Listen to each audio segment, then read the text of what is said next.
Silencio. Hello, my name is Rebekah Del Rio. Thank you.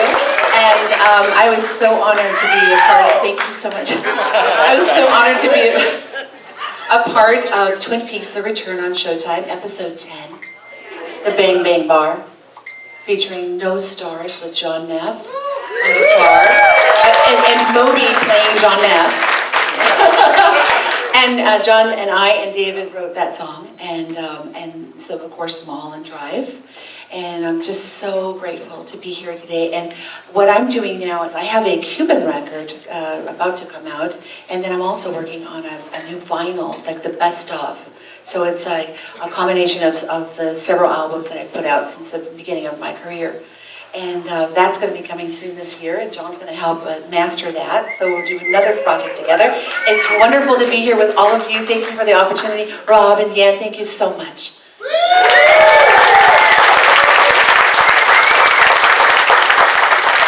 Hi, I'm John Neff, and thank you. And as Rebekah said, we co-wrote No Stars with David Lynch, and I had to relearn it for the show because I hadn't played it in so many years, even though I wrote the music. But I own a recording studio in Portland, and I mix films there as well as do music projects.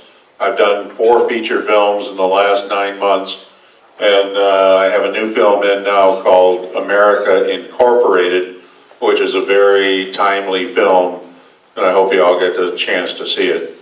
And we'll go on from there. Hi, I'm going to stand up because I used to sit in the back a lot. The tickets. I'm Jan Darcy, and I'm Sylvia. Thank God the divorce went through. It's just great to see you all again. I've been coming a lot because I am a local and here in Kirkland, Washington, so I get to see this every day. That's nature. I just finished a film that will be out probably at the beginning of next year. It's called Hooked, and it's a romantic comedy about sex trafficking, which is really something to pull off. And it's about a young boy in his 20s that has autism. It has everything in this movie. And I'm the grandmother who he meets a prostitute. He doesn't realize she is in sex trafficking, and so the grandmother is trying to marry him. And it's really, I think it's done very well. It has won the script. The director, Alan Wolfe, wrote the script book first, and then he made it into a movie script, which is sort of going backwards. And it has won at film festivals lots and lots of awards. So it's well written. So look forward to it, at the beginning of next year. Bye-bye.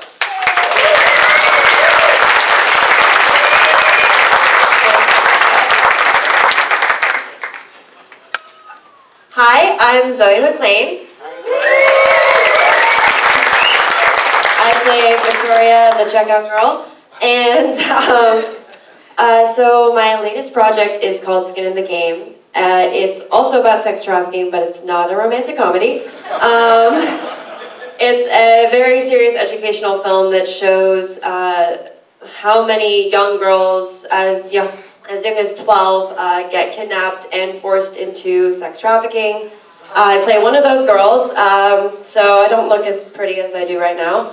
But it is on streaming right now on iTunes, Google Play, Prime, YouTube, Vimeo, and also on cable on demand on Comcast, Cox, and a ton of other stuff. So, What's the title again? Skin in the Game. Skin in the Game. Thank you.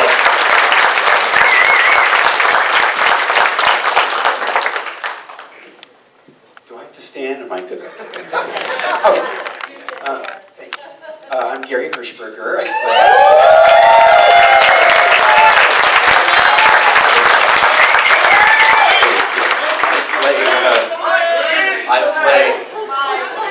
You're the man!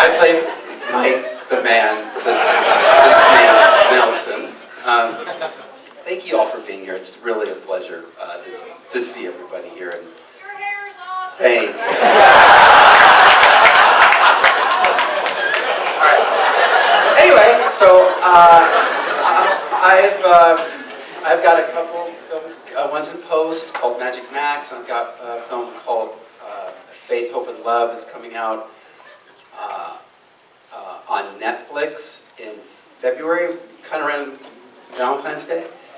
And but for the last 3, 4, 5 years, I've been really kind of trying to focus behind the camera and then writing and producing. And hopefully this month I will find out if I'll be directing a project that's been near and dear to my heart for the last several years. So it is a battle to get an independent film off the ground, and I've learned those lessons the hard way.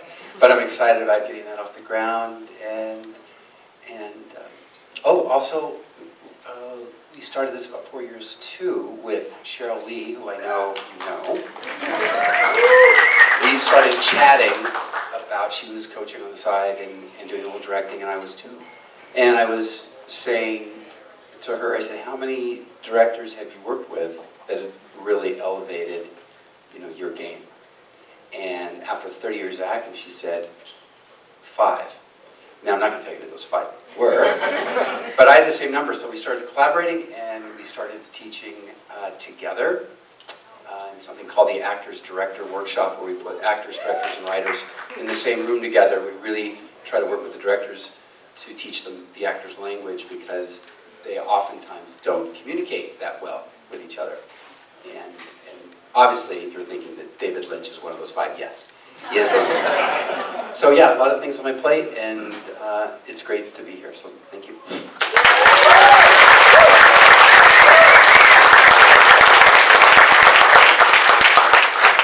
And I'm Dana Ashbrook. Currently impersonating Eric Ray. I think I pulled it off. Anyway, all kidding aside, I'm Eric. I play Leo Johnson. This is my first.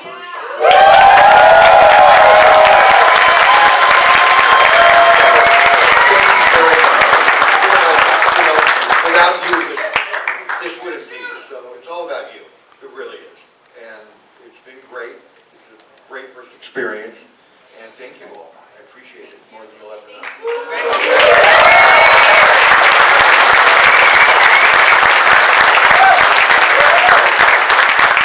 I'm Russ Tamblyn.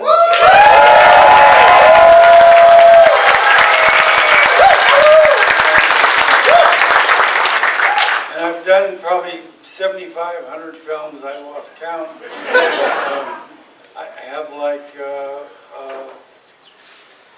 one favorite movie, maybe West Side Story was probably, and the top TV thing was Twin Peaks. And this show particularly was, and oddly enough, we still have get-togethers with West Side Story, with dancers, and Twin Peaks is the other one that still there's a connection with. It really is like family, and I know that's overused, but it's true. My experience with Twin Peaks, when I first heard about it, well, when I heard about it, it wasn't Twin Peaks. It had another title. But I was living with an actor, Dean Stockwell, and Dean had just done a film with him, Blue Velvet, and we were living together, but I went off and did a play, and he did this movie, Blue Velvet, and we came back, and Dennis Hopper was a friend of ours too, and Dennis threw a party for David Lynch. And so I was living with Dean, and so Dean said, "Oh, you want to go to the party?" I said, "Yes, I would love to, I'm a big fan of David Lynch." So we went to the party, and it was like a party at Dennis's house, and there was a point when, and it was David's birthday, So David was opening up cards, and he came, and there was this one card, and I was happened to be standing next to him, and it was this card, and it was like a guy with a bunch of naked girls around him, and you know, and everybody laughed and had some funny comment.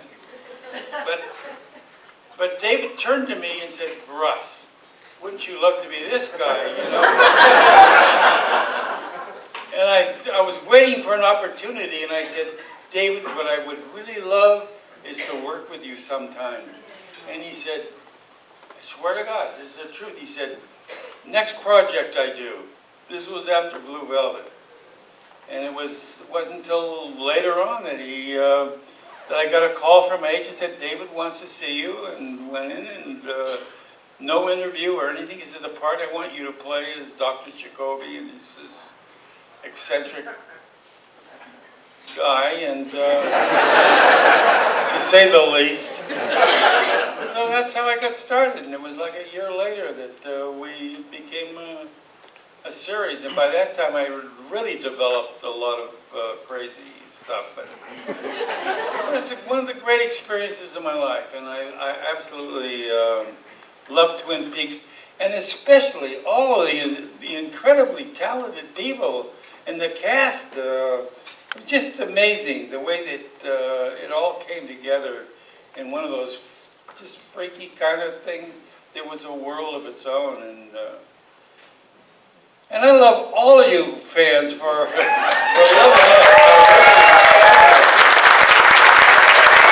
You know, I gotta tell you that I was like on a sort of on the top of understanding where when Twin Peaks played, and so all of a sudden it got wasn't bad reviews. It was because they had these instruments that went into people's houses to see what you watched. Yeah. And what happened is there was nobody that watched those. I mean, from Twin Peaks were like private watchers. And I remember getting a hold of the guy, and I said, "Hey, don't you understand? I went all over the country, and people love this show, and colleges, everything, they have rooms full." He said, "Yes, but none of them are on that, on the Nielsen ratings, and television is not, it's not based on intelligence. It's based on these numbers, you know, that just a matter, you know." So it was crazy. He said, "That's the reason." He says, if you don't have the ratings, then the commercials who don't only read the ratings, don't read the show. They're the one, and so they pass on it. So that's how it, because it wasn't a couch potato show, they canceled it. And look at, we're all here now, like how many years later?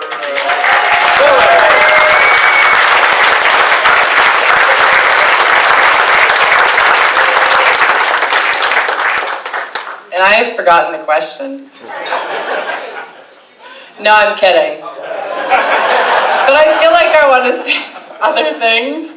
I just want to tell you guys, okay, so actually you brought something up for me. So like, I constantly, daily, especially during this, find it fascinating how we've all been cast, because I got to watch my my audition recently.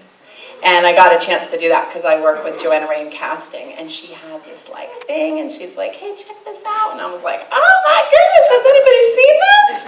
And then I watched it, you know, and it's so funny because it was a blur. So I've had a crazy, I don't know, you guys probably don't know. Anyway, I've had a crazy life, and a lot of things happened. My brother died, and then I was taking care of him. He had a terminal illness, and 2 months later, I got called in for Twin Peaks, and I'm in the audition. I go, "I was just living in a nursing home." Yeah, and I just went to Washington, D.C., and I passed some legislation, I got some bills written, and, you know, and I'm Lieutenant Knox. So, like, that's how that happened. But I actually forgot it, so when Joanna called me and told me I got the role, I'm like, what? And how did that happen? Because I was just like all a blur. I really didn't remember what I said. And it's so fun because I've been watching some other people. I've been watching some of you guys. I know what y'all said on your auditions. But that's secret for now. So anyway, what else? What were we supposed? What are you doing currently? Oh, well, you might have seen my little baby. He's 3. He just turned 3. So I'm making the choice to watch him as well and as much as I can until he goes to school. So that's what I'm doing. That's what I'm really focusing on. Thank you, guys. Thank you. Seriously, thank you. Because you question that a lot as you go along. And your identity changes, so thank you. And then, but as you know, as I go on, when I feel the need to be creative, and I find 20 minutes at night, I write, and I'm you know, putting things together in pictures and maybe a book, and you know, it's kind of what I was working on a little bit last year, and that's just kind of continuing for me. So I'm being a mom, and that is my #1. And my creative is here, but it'll come out more, and you know, when their time is right. So that's it.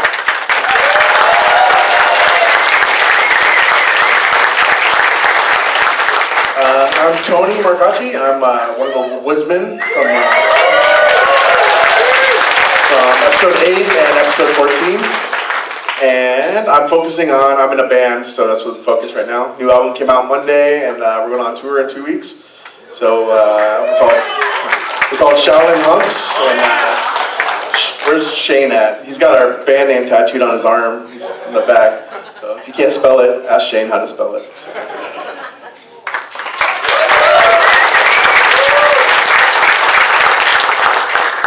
Hi, I'm James Giordano, and I play Officer Douglas of the Buckhorn Police Department. And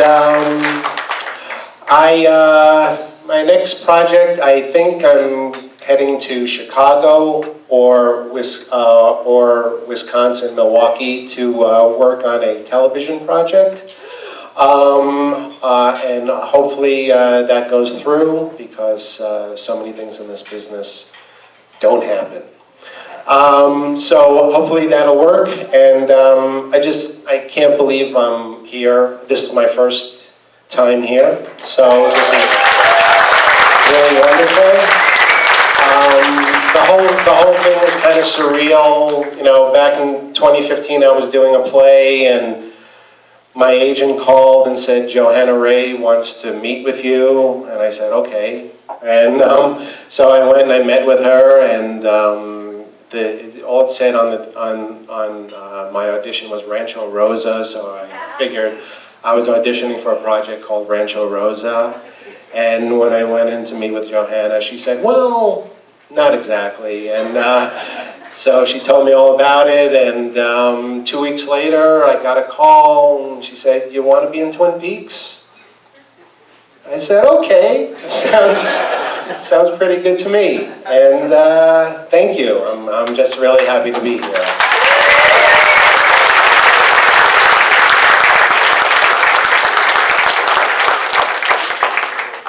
All right, we're going to get started down this end. So, John, your part involved some makeup effects. So what was the process like of having to have the makeup effects applied? I'm glad you asked that question. A good part of the time I spent working on this was actually having an application put on my neck to look as if my throat had been ripped out by Sarah Palmer. And so then going in to do the scene, one of the biggest challenges, you know, was a very complicated moment of Sarah bites my neck, and, you know, I scream, blood-curdling scream or whatever, and fall backwards and die. And so one of the things that went into that was a tube that was run up through my chest to simulate my aorta being ripped open and blood shooting out, as would happen naturally in a situation like that. And so it comes time to shoot the scene, and there's this big sort of like diver's tank of fake blood, and a very large man with a kind of a TNT handle that's going to pump this blood from this tank through this tube hydraulically and shoot out of my neck. after I fall backwards after my throat had been bitten by Sylvia. Fair enough, okay, that's what we're gonna do, all right? And camera's rolling, and a lot goes into this. I have my truck use shirt on. I'm not sure how many we have in backup. I know it's gonna get bloody, and let's do this, right? Okay. So I have to fall backwards, and and the blood's gonna shoot out. So I fall, in action. Sarah bites my neck, I scream, I fall backwards dead.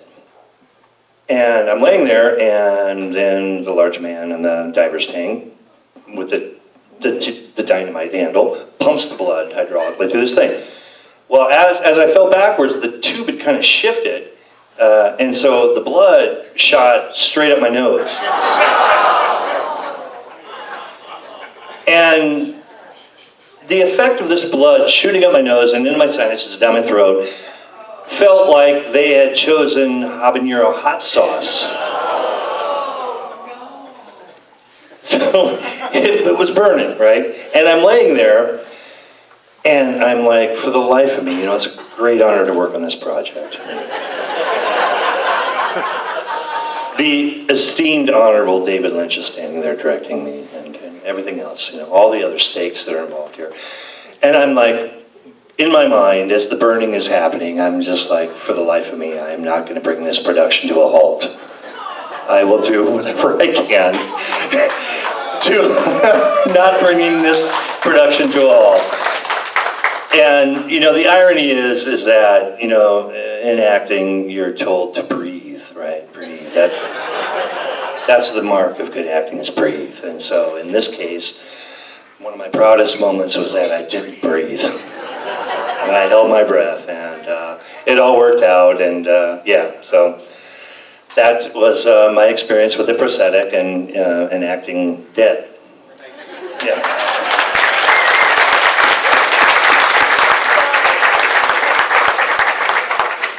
Thank you.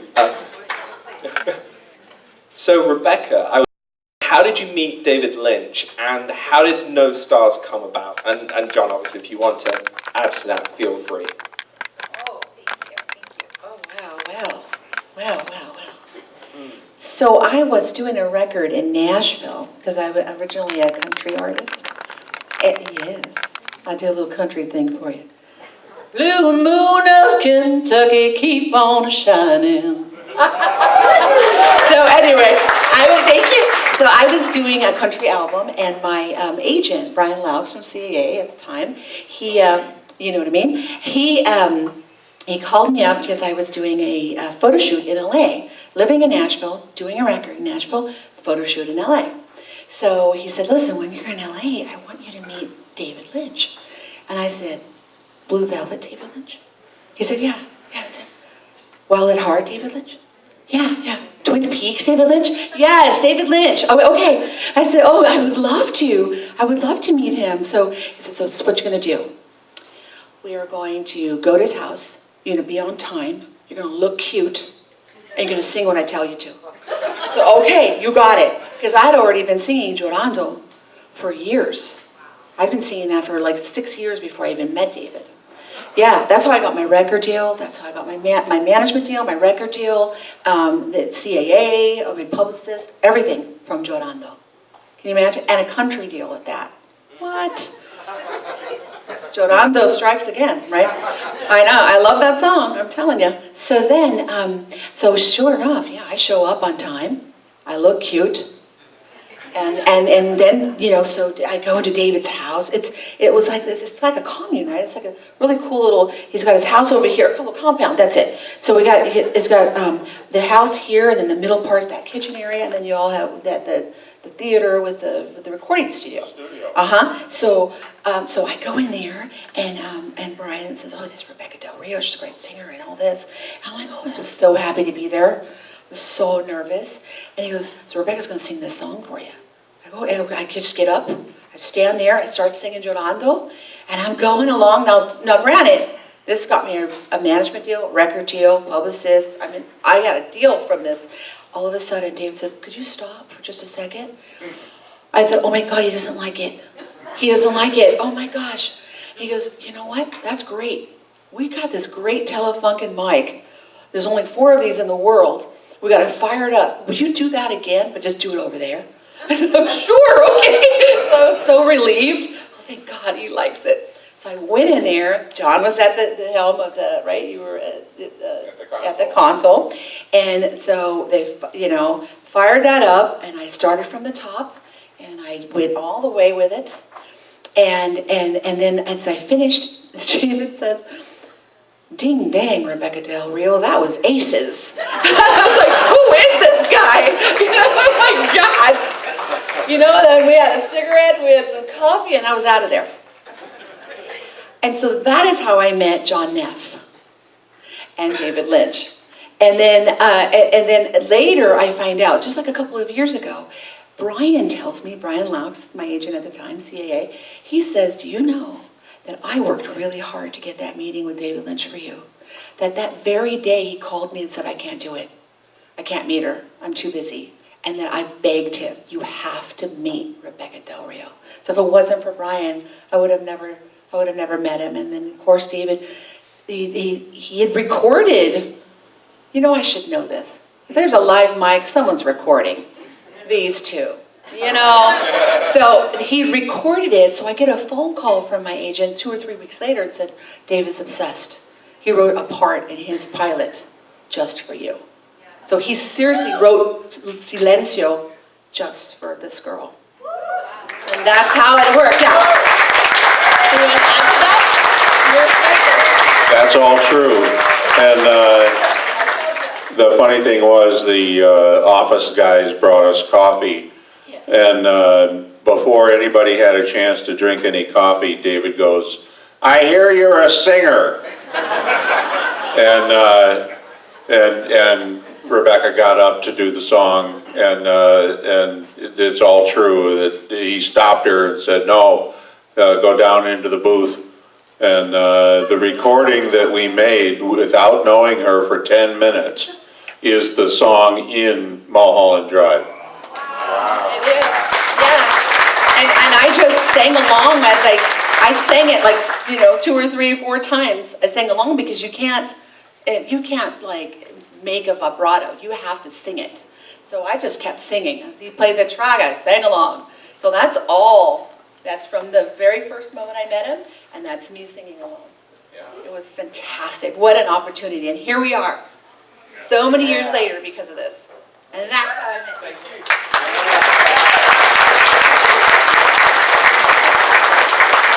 So John, a similar question. How did you come to run David's studio? All right, that's a fair question. I had a studio technical design firm in Los Angeles, and David was a client of ours. The architectural division was designing his studio in 1995 and 1996. And I was brought in to do the technical design, the wiring loom, installing the console, all the outboard gear, the projectors, all that stuff. Because it was a theater as well as a recording studio. It was designed to mix films, to do ADR, vocal recording for films, music recording, Foley and special effects, all in one room, which normally a studio would have 4 or 5 different rooms to do that. And then he had a very non-standard console. So when we were installing the studio, David did a Honda Passport commercial in early '97, and he asked me to mix it. And the studio wasn't done yet. He wanted to mix it in his own place. So I had cords running everywhere over the surface. We didn't have all the patching and all the video hardware done yet. And so I mixed the Honda Passport commercial. And the next week, when we were continuing the install of the studio, he said, you know, you're the only one that knows how this thing runs. You're going to have to run it. And I said I couldn't afford the pay cut. And so we were at a standoff because I founded this firm and we were very successful. We were building studios all over the world. I put in a film studio in Buenos Aires. And So, a few days later, he came back to me and he increased his offer, and I decreased what I was asking for. I said, this is David Lynch, this isn't gonna happen twice. So, we came to an agreement, and the very first thing we did was Jocelyn Montgomery's Lux Vivens album, which is music of Hildegard von Bingen from the 11th century. And it's quite an astounding album. And then he loved making music so much that we went right into the Blue Bob project, which started off strictly as experiments. And that was so much fun. And then The Straight Story came along, and I had never mixed a film in my life. And I said, who am I going to work with on this? I figured I'd be the assistant engineer. And I said, who's going to mix the film? And he gave me one of those David Lynch, what planet are you on looks. And he says, why, you are. And I said, oh my God, I've never mixed a film before. But we went on and did it, and it was an Academy Award nominated film. And one more quick little thing. Rebekah gave me this tonight. It's a very precious piece of wood from the stage at the Tower Theater from 1999 in Los Angeles, the stage that she did the Giordano scene from, and this is going to have a very prominent place in my studio.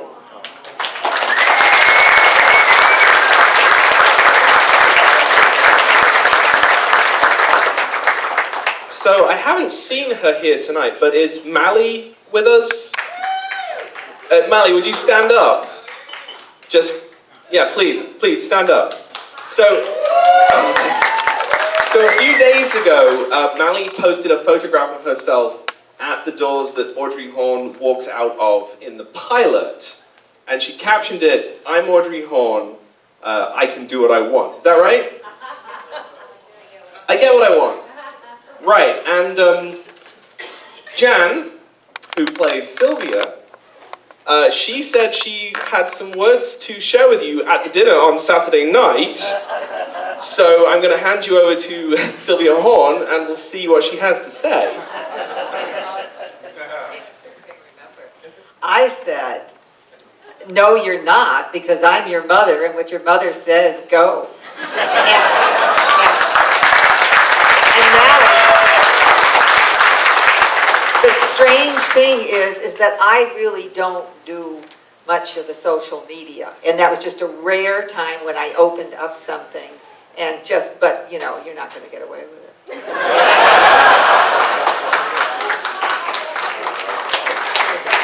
Oh, was there anything else you wanted to share with us? I can just quickly tell you about how I met David. My son is, I have 5, so don't worry, you just got one. You'll be able to do both with the little one and with your acting too. But my son in New York had called me and said, you know, I just went to this great gallery to see this fabulous show about the Elephant Man and about, with David Lynch and Isabella Rossellini were there, and I guess he met them. And he said, you know, it was just fantastic. And I said, really? I said, oh my gosh. I said, I'm supposed to meet this David Lynch here in Seattle. And it was like 2 days later. I said, they can't be the same person. You said, this is an artist? And so, and he said, yes. And I said, well, I'm going to meet this director, but they got the same name. Because, I mean, it was just too close. I mean, it was like a day and a half or something later. And I was auditioning for something else, didn't know that much about David at that time. And I remember that he met us in this old building, and I was dressed in one outfit, and I wanted to put on something I thought Sylvia Horne would wear. And so I was in this old bathroom with a cracked mirror and everything else, standing in front and trying to get ready. Came out, and here again, he did not audition me. He said, you know, just took a look at me and thought I would be good with Richard Beamer, and as a wife, and that was it. I just got a call and said, you're on. And then it was interesting coming back 25 years later, because I think, are we, Russ, the only two that are here that were 25 years ago, and who else? Okay, yeah, that's right, Eric, 3. 4, is there 4 of us, or that? 3 or 4, but we're slowly leaving the planet, I guess. No. So, but it really, I'm just so excited. Some people have come up to me and said, you know, I've been coming up for 10 years, since I'm local, I see you people again and again. You think I've been inviting myself too much to come. But you're such a great group, and I look forward to this every year. And I have my son, Tyler, who is with me tonight. And just real quick, Tyler, would you stand up? Because I saw this t-shirt and I thought it was very David Lynch. And let him show you what it says on it. Can you read it, somebody?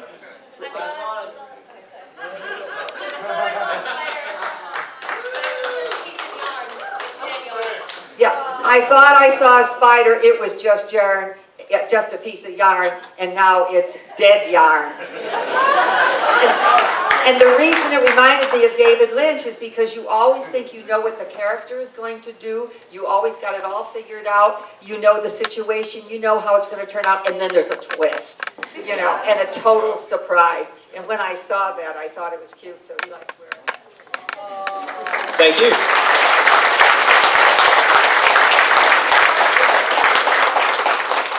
Zoe, so I was wondering how you got into acting. Alright, so when I was little, my mom wanted to expose me to a lot of things, so I tried horseback riding and I got bucked off, which was very traumatizing. I tried ice skating, never really liked it. And then I tried an acting class and I did the magic paintbrush, I believe, was the first one. I was 7 years old and I absolutely loved it. So I kept doing it, and basically, I was a very, very, very shy kid. I never really talked to anyone. I didn't really have any friends. And every time my school would have us read stories in class and like put on little plays, like that was the only time I ever like talked to anyone or really came alive at all. And every single teacher would tell my parents, like, this is what she's supposed to do. And, you know, they thought about it, but they didn't really, you know, take it seriously. I was really young, and when I was about 12 years old, my mom got me, I don't know if you guys know Lizzie McGuire, Hilary Duff. So I was a huge Hilary Duff fan. I saw her 3 times in concert, and I got the DVD of her concert, and it had these interviews with her. And she was talking about her first trip to LA, and, you know, pursuing acting and going out there with her mom, and she was like, yeah, we went to Oakwood Apartments, and, you know, this is what we did. And my mom turned to me and she was like, we can do this. Do you want to do this? And I said, yeah, it's all I've wanted to do. Like, I knew from 12 years old that the only thing I wanted to do in life was be an actor. I didn't care about anything else.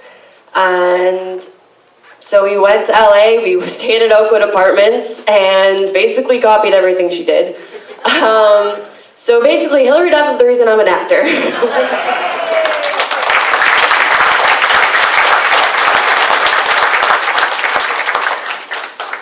So Gary, I think earlier on when you introduced yourself, we heard some barking in the audience. The scene in the jailhouse where you and Bobby just start barking. How did that come to be? How did that scene come together? Okay, so in the script, it just says something like, you know, Mike and Bobby are in the jail cell, James comes in, and we glare at him, and he looks nervous. End of scene. So you know, we're in the jail cell, David comes up, and I'm thinking, okay, he's going to say something. I know he's going to say something bad, but he comes in and he says, Gary, you ever been to the zoo?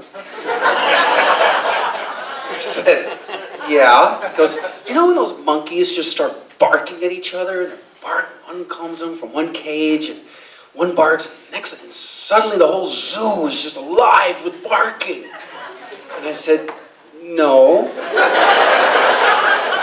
And, I kept rolling with it, like, but I get what you're going for, and not really, but I'm gonna do it. And so we started shooting. I thought, in the back of my head, I'm thinking, this is the most ridiculous thing in the world. This is never gonna come off. I know it's David Lynch, but this is not gonna work. And of course, you know, it puts the music behind it, it's all ominous, and it works. It's classic. But at the time I'm doing it, I'm like, this is the end of my career. So that's how that went. Thank you very much.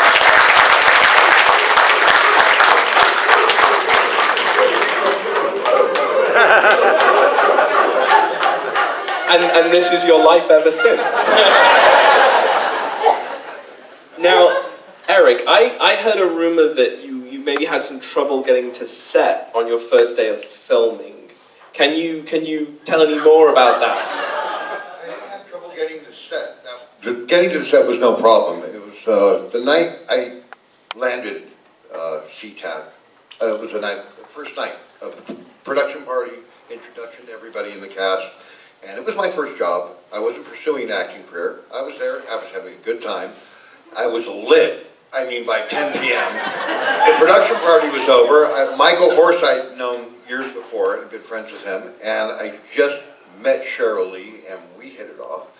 And we were bored, and somebody had told me that the production vans, they leave the keys in them at night. So I thought, let's take one. Let's go into the city. And we did, and needless to say, about 3 hours later, I was in jail. I didn't know where Cheryl Lee was, I didn't know where Michael was, but thank God, at 5 a.m., Michael came, got me out of jail, and said, dude, we gotta get you to the set. Now, I've never acted before in my life. I didn't realize I was the first scene of the pilot. The very first scene shot. So when you watch that pilot, that first scene where I'm in the house questioning her about cigarettes, it's the very first time I've been on camera, and I literally just got taken out of the plane in Seattle, put on the set, and action.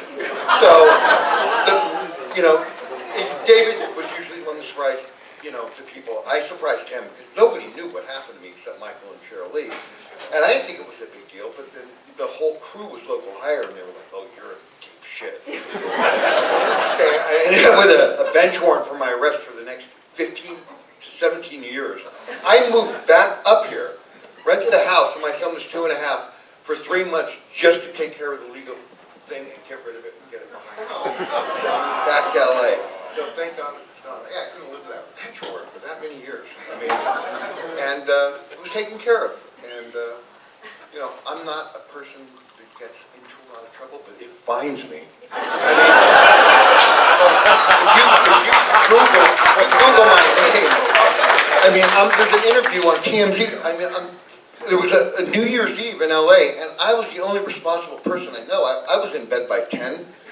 I didn't go out. I had no intentions of going out. I didn't consume any alcohol, but therefore, I ended up taking care of the people that came home at 3 in the morning, shit-faced, and I was there. I drove them home, only to become the #1 suspect in all the arsons on New Year's Eve. So, I mean, I can't escape it. I can't escape it. And, you know, I had been not on anything years, but boom, there I am on TMZ, being interviewed about being the arson suspect, you know, nothing about this. And there's other stuff. I don't know what, it just follows me. Stay out of trouble, it finds me. But, I got it. And thank God you did get to the set. Thank you so much. Now, Russ, thank you for the really good story earlier as well. But Dr. Jacoby, as we all know, wears those 3D glasses. And I was wondering if you were involved in that concept. Of the... Yes. Well, I was not only involved in it, but I created them. I mean, and that just came out of after the pilot, when I found out that it was going to be a series, which was like almost a year later, I think, but during that time, and I found out basically what my character was this weird psychiatrist. I wanted to do something weird to sort of connect with him, and so I went down to the Venice boardwalk, which is next to Santa Monica, and was walking along and and just thinking about it, and I decided I want to get a pair of glasses that would be cool, you know, and for Dr. Jacoby, and thinking of this psychiatrist and everything. So I stopped by a couple of stands, and I finally got to this stand, and there were a bunch of glasses, and I was looking at them, and I thought colored glasses would be great, and I was looking down them, and I finally got down. I narrowed it down to a red pair of glasses and a blue pair of glasses, just because I thought one of them would be cool. This all, by the way, was like backwards to the explanation of it. You'll find out that it was just happened to be lucky that I hit on the right thing to do. But what I did was that I took a pair of red glasses and a pair of blue glasses, and blue. And so I went from one to the other, and I went back and forth. I was looking in the mirror, and I was trying to, you know, like a red glass, and then a blue glass, and a red glass, and a blue glass. I was trying to figure out really fast. I got down to that point where I was trying to figure out what would be. I was trying to get like a really fast feeling of what I needed, and I stopped and looked, and I saw the two colors, and I said, that's it. That's what I want to wear. So that was after that, and I just picked it through the colors, through both colors, that I suddenly, that I went and had them made. And then I thought, now how the hell am I going to tell David Lynch that these are like really great glasses for him? And so I thought about it, and I started reading about the brain, and how one eye and one side of the brain is a creative side, and one side is an academic side, with numbers, and you know, and a lot of people are affected one way or another. They're either very creative and kind of nuts, or you know, or very academic and boring. You know. So, well, you know, I mean, that's just the way it is. But I thought about that, and I realized that the lenses that I had picked, figuring that the brain was bicameral, and that so I figured out, and when I explained to David Lynch, when I took him into him and said, the reason I want to wear these glasses is one side of the brain that is creative, I need to have a blue lens over it to sort of cool that creativity down. And the part of the brain that was academic was so boring it needed some life to it, so that should be the red lens. And I explained to him, and I remember that after I explained it to him and showed him the glasses, I remember David, he sat there and he said, Russ, you know, kind of a high voice, Russ, that's brilliant. And he said,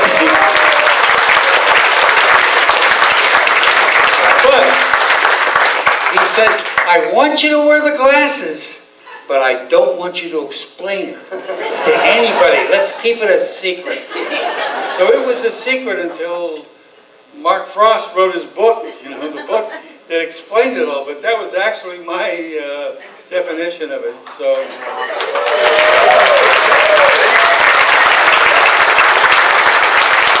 Thank you. Adele, thank you earlier for getting Sabrina and letting us see everybody. Thank you, first off. I'm just going to let you in on a little secret. I talked to most of the celebrities earlier to find good anecdotes, but Adele, I couldn't find you. So I'm just going to ask a very boring question, which is, do you have any good anecdotes that either are ones you'd like to tell, or that you think people haven't heard before they might like?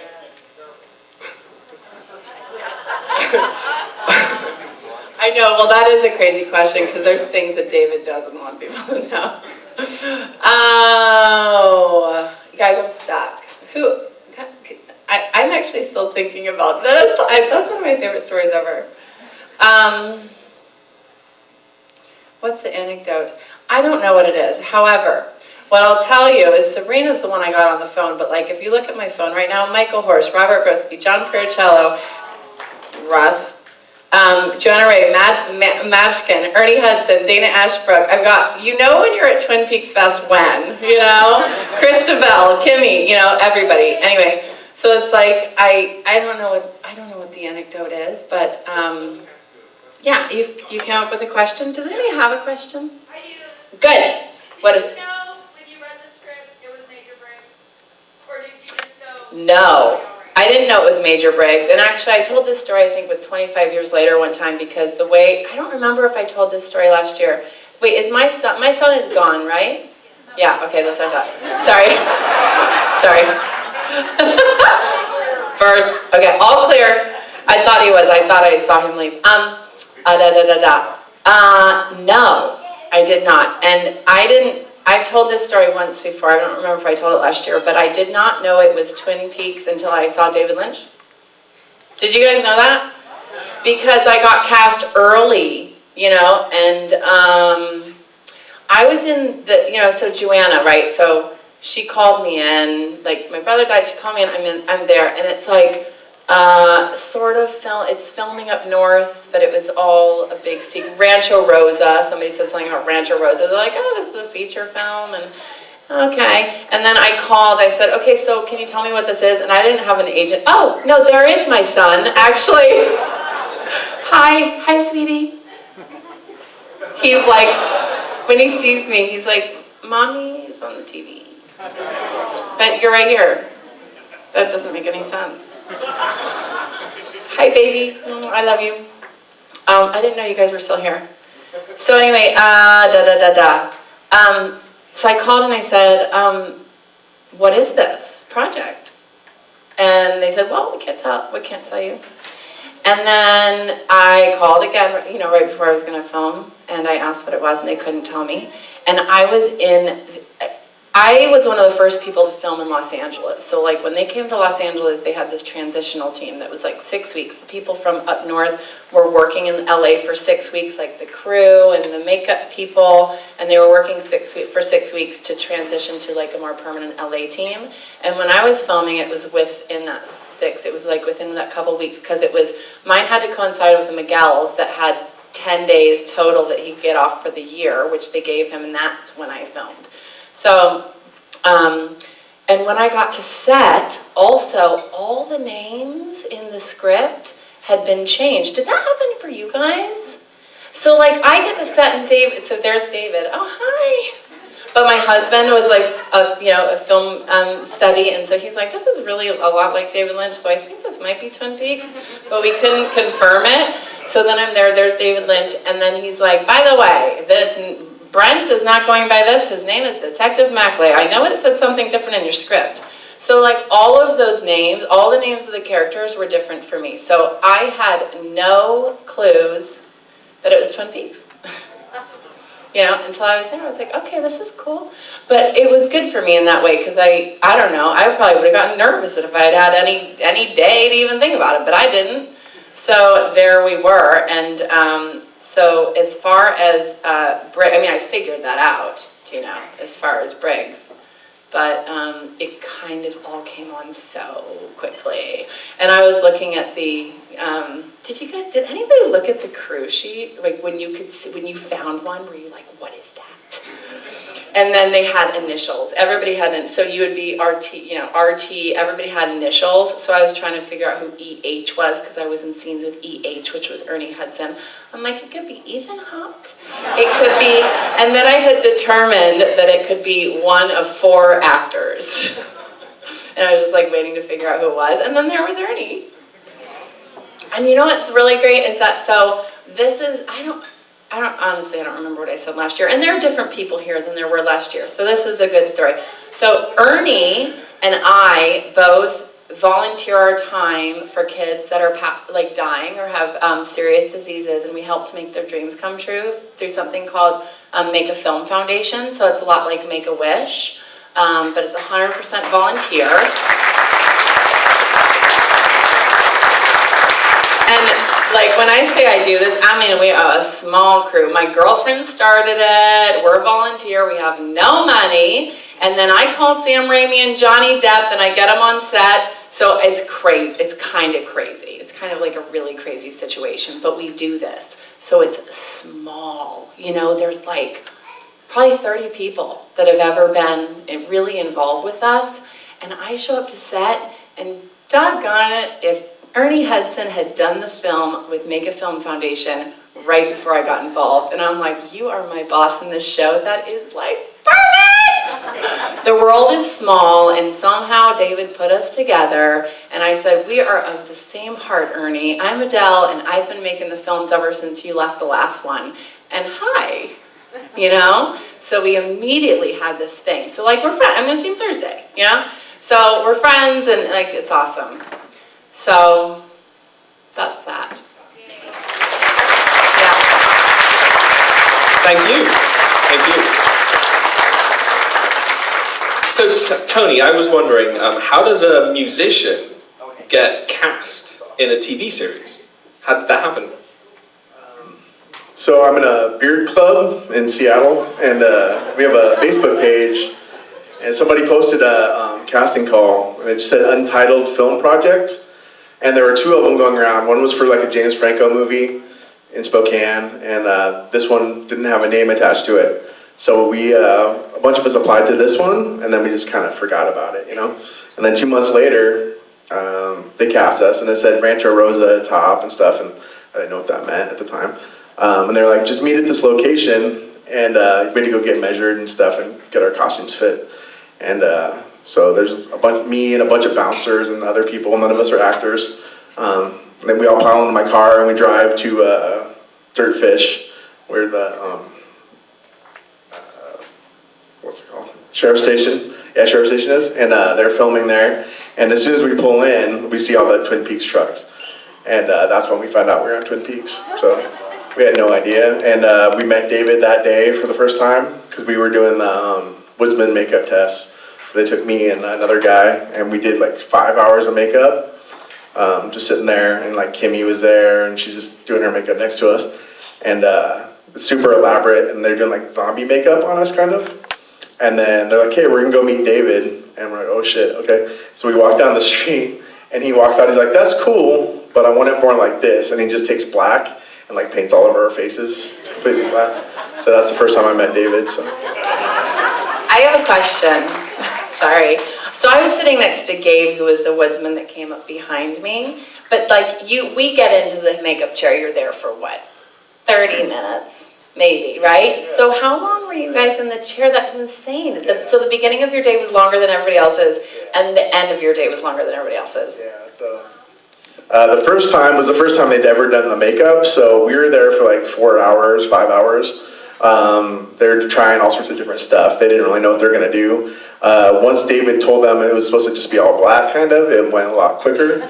But we got on set at 2, and we didn't film till 1 in the morning. And we were in makeup the entire time. So yeah, they filmed a bunch of other stuff before. And a little secret, all the gooey stuff in our beard is lemon pudding, which is kind of weird. So like a snack pack of lemon pudding, they just smeared it all over our beards. So it's kind of gross, but. Thank you.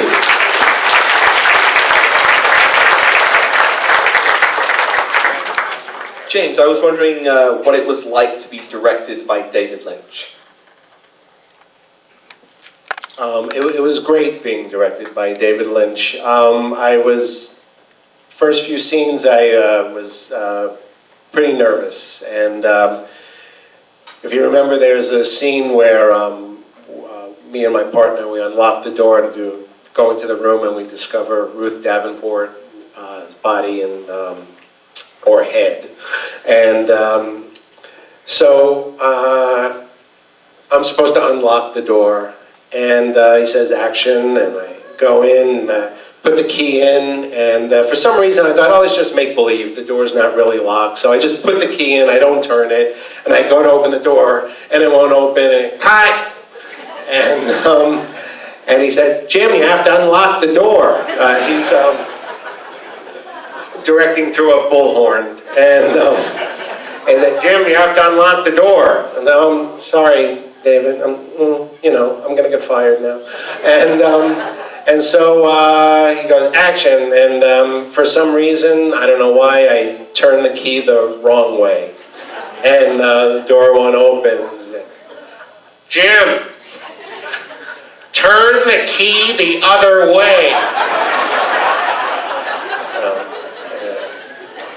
Sorry, David. Action, and I turned the key the other way, and the door opened, and we went in, and everything was fine. Wasn't fired. So, there you go. But he was great. The whole time, he was great. Thank you. Could we get a round of applause for everybody?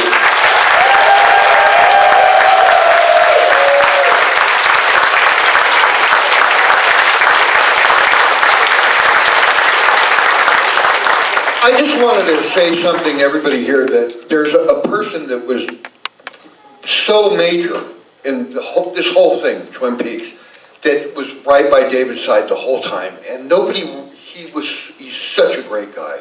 And he really, I've never heard him mentioned, but Mark Frost was such an integral part of this. And they were a team. They were a team. This was a venture on both their parts. This wasn't David alone. And Mark is a fantastic guy. His father was in it, Warren Frost, who was a brilliant actor who passed away, unfortunately. But I loved him. He's a great guy. I have not seen him since I've shot the show. And I mean, if he could hear this, I'd love him to know that he was just as much a part of this as David was for me. He's good. And my mom, Joanna Ray.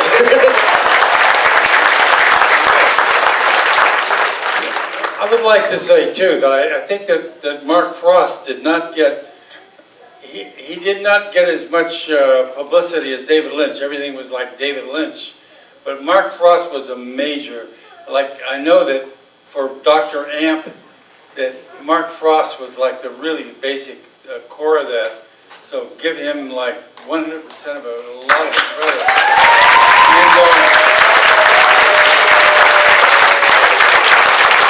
And then one more thing that I would like to say about directors, that I'm very lucky. I'm like in my 85th year now, and I started acting when I was 10 for Cecil B. DeMille. So I've acted, I can't tell you how many directors that I've acted for, from Cecil B. DeMille up to David Lynch. And I got to tell you that, I mean, with all those directors and everything, David Lynch is just an extraordinary director, because he has the quality. First of all, he doesn't tell you what to do so much as he gets right. One of the things that he does is he sits as close to the camera as he can without being in the shot to talk to you, you know, and to get you inspired in what you're doing. And he's giving me one of the great directions that David Lynch gave me, and I had this scene where I had to lay on this bench and talk about when I was knocked out and what happened. And David said to me, Russ, forget about your lines this time. He said, it's great, but this time, just think about ghosts. That's all. And I remember that just hit me so hard, you know, and it just came out in such a different kind of strange way. And it was one of the brilliant things that David Lynch can do is he just sort of captures you and gets you to do what he wants you to do, and you even do more, you know, you just dig into it. So that's all I wanted to say about David. God bless him. And Twin Peaks.